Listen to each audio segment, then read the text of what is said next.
everyone, I'm Captain Logan. And I'm Rasco. And it's time once again to recommend things. Rasco, what do you recommend today?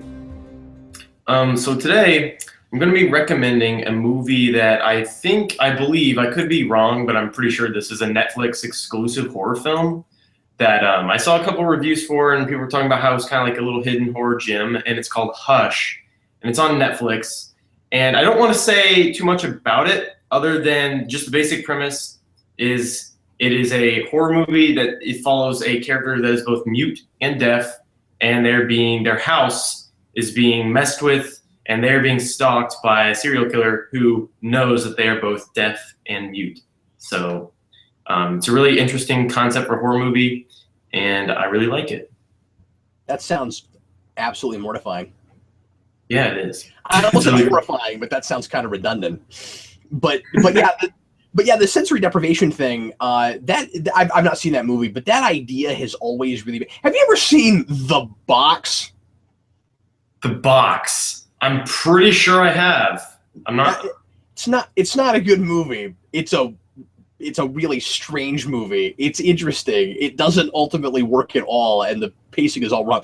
But it has a character toward the end of it that becomes deaf and blind and wasn't the whole time. And so just like that's the one thing about that movie that stuck with me was for some reason up until that point it had never occurred to me what it would be like putting those two disabilities together and how difficult it would be to live in the world and communicate with people, and you'd be entirely cut off. And that, like, I could deal with one or the other, but I don't know how you even function. So you're saying that movie follows a person? So it's like that's our protagonist is a person that has both?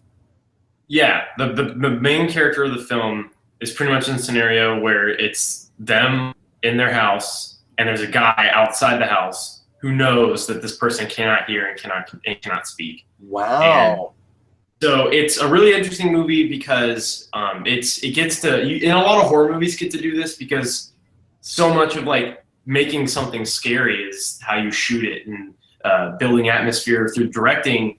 And it's one of those things where since someone is deaf and mute, the way you handle that and where you're like, okay, this is what she's experiencing versus like this is what you are as a viewer experiencing. It changes because like and it's very interesting how it conveys the different ways in which she has to live her life. Okay. I'm sorry, I misunderstood you at the beginning. So she's not also blind then? Oh, did I say that she was blind? No, I think I might have accidentally misunderstood you because I was just because you took me back to The Box and I was sitting here this whole time thinking that it was a character that was like I couldn't even imagine that and how that could be a protagonist of a movie. Like how would you learn anything about that? Like that sounds great. Okay, so yeah, deaf and mute. Okay, we're both on the same page now. Gotcha. But all right. Yeah. So, I don't know, it's a very well-directed movie. It's directed by the same guy. His name is Mike Flanagan, and he directed, I think it's called, like, Oculus, which was another horror movie that I have not seen, but I've heard people who saw it and said that it was actually, like, a pretty decent horror movie, so I don't know. Well, today, I don't think I've talked about this. Today, I'm going to recommend a book for kids. So this is a thing that most of you won't want to pick up unless you have kids or you have a younger brother or sister. But I thought it'd be an interesting thing to at least bring to people's attention. This is called 101 Movies to See Before You Grow Up. And it's at the bottom it says, be your own movie critic, the must-see movie list for kids.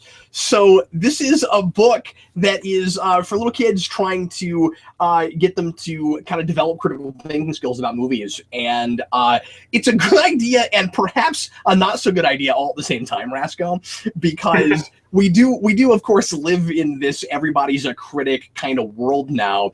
And I don't know that we need a thing like this to make kids more thinking in that way where we can't just sit down and enjoy a thing. We have to like rip it apart. But I don't think that that's the intention of this. And of course, I'm always advocating critical thinking skills and looking at things critically and being able to separate out whether you thought a thing was, effective and a good story, and whether or not you just subjectively really enjoyed the thing. And this is a really interesting list.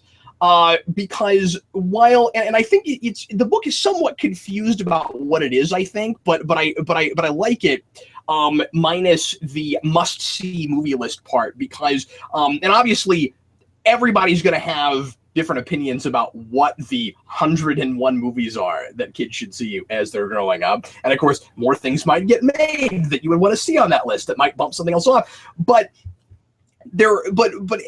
being a thing that's supposed to engender critical thinking skills, make kids think about what they're watching and decide if they like it or not. It has like you could fill in your 5-star rating. I like that.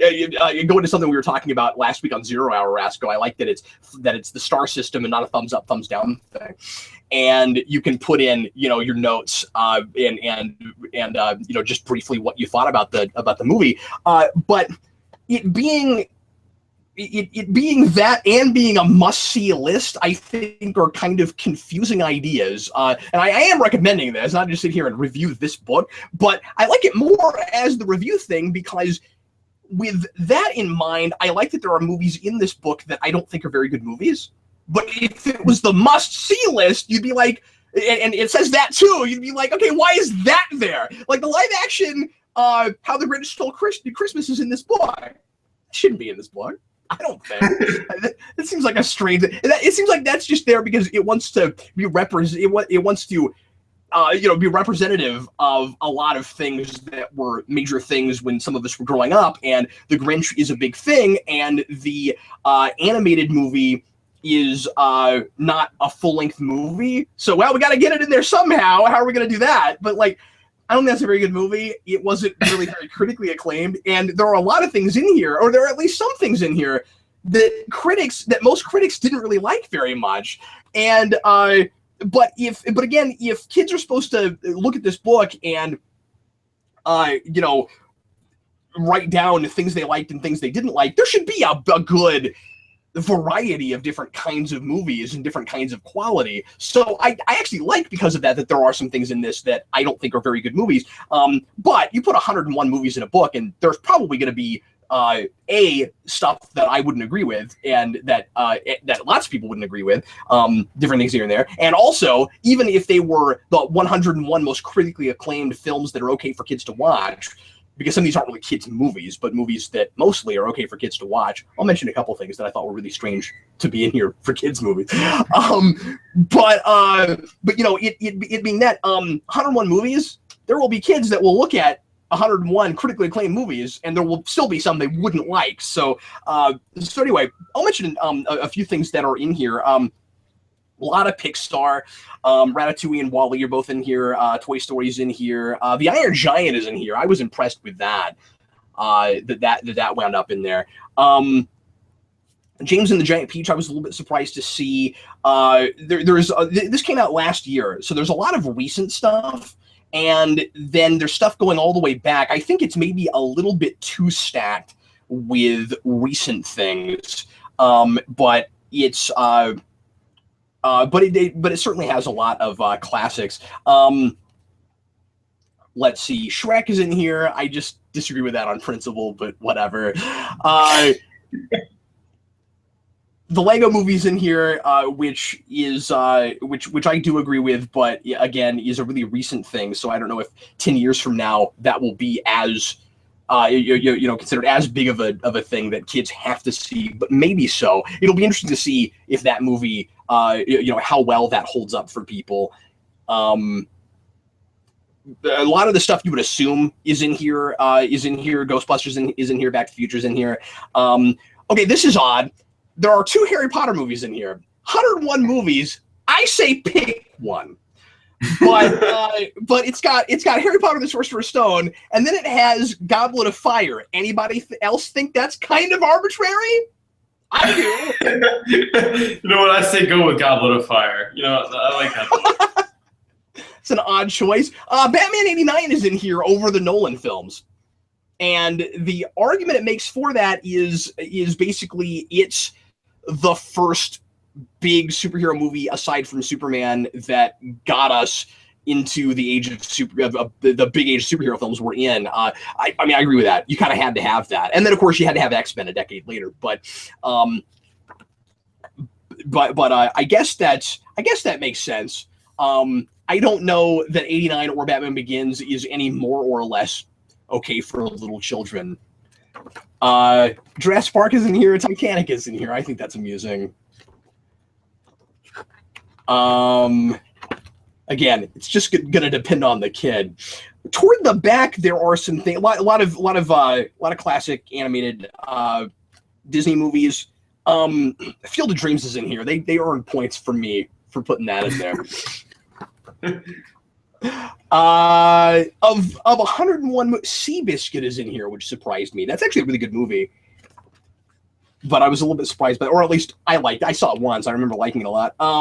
It was one of those things where you go to the movie theater and the movie you want to see is full, so you go see something else. I probably wouldn't have actually seen that otherwise. Why is Super Size Me in this book? I love Super Size Me. That's a great documentary. Yeah, but why is that in this book for kids?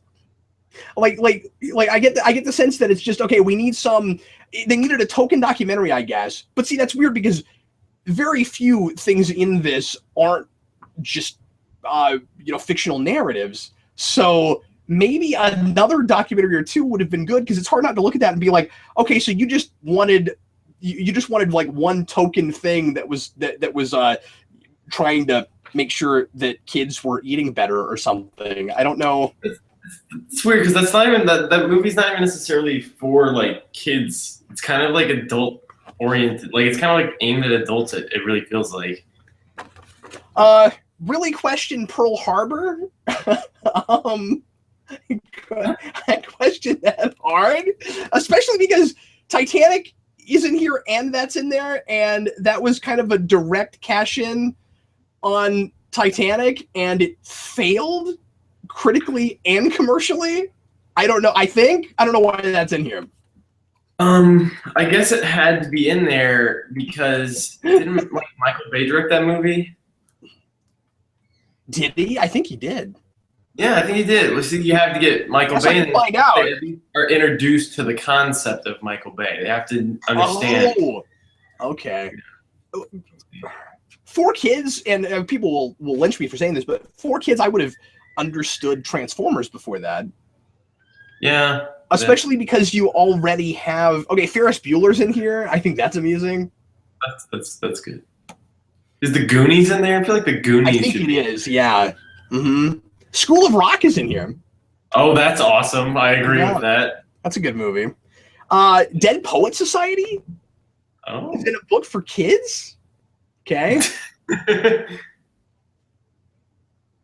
I guess I've never actually sat down and watched that. I guess I should. But I wouldn't have thought of that. Cool Runnings is in here. I didn't remember that being in here. That's awesome. Do you know about Cool Runnings? Yeah, I do actually. That's strange. See, like, I don't even know what to say. Really interesting book. I saw that when I was a kid. The Jamaican bobsled team. But anyway, so that's his book. I'm probably just talking about it because it's a really interesting and weird list. Avatar is in here, of course. Oh. Yeah. James Cameron movie. Come on. But there's a lot of but how many James Cameron movies are okay for kids besides sort of Titanic? Well, it depends on. There's a kid in 2 of his movies. Okay, that's good enough. That doesn't make it appropriate for children. No, if kids are in the movie, kids will want to play with toys from the movie, Cap. It's for kids. There's kids. That's like saying you should be able to take any child to see Child's Play because there's a kid in it and it has the word child in it, Rasco. That's not how this works. Conjuring 2 comes out this weekend. There's a kid in that movie. Take your kids. Go see it. Okay, so I just feel the need to say that no child should ever I have to watch The Orphan, because that would be a mortifying experience, and you would need therapy for the rest of your life. Anyway, so that's what I recommend today, and Rasco recommends a horror film you probably shouldn't show your kids. Probably not. Everybody, thanks a lot for watching. We sure appreciate it, and I'll be back with somebody else to recommend something else next week. I am Captain Logan. And I'm Rasco. And we'll see you next time.